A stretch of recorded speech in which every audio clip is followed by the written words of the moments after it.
It is day 23 of the government shutdown. I'm on my way to Capitol Hill right now while senators in a few hours are going to take up passing a very big bill to pay essential workers. These are federal employees that are required to go into work and they're also being paid. It will also pay active military service members.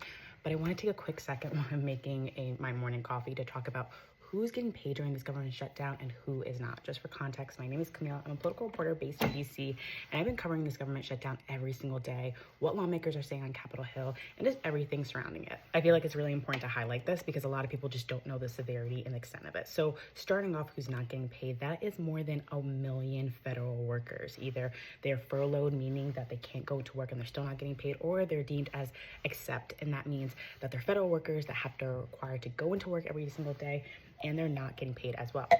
Now, on the list of who is getting paid, these are congressional lawmakers. It's actually written in the Constitution that lawmakers are still to be paid during a government shutdown.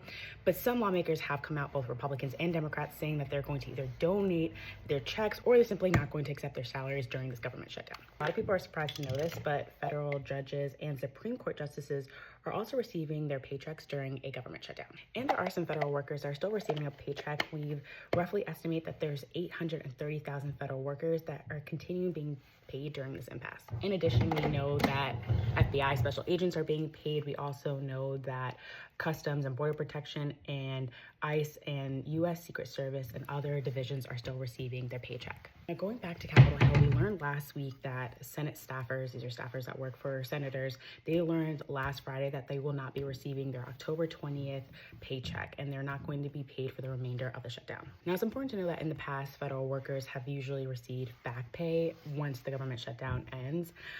Congress made that official in 2019. However, the White House Budget Office is really considering a new interpretation of this law.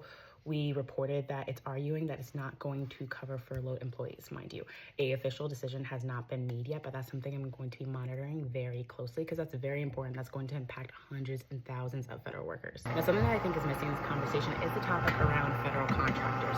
They're not federal workers where they've received back pay, and they've also been laid off and unable to work during this process as well. Anyway, stay tuned for more updates on Capitol Hill and what's going to happen later today.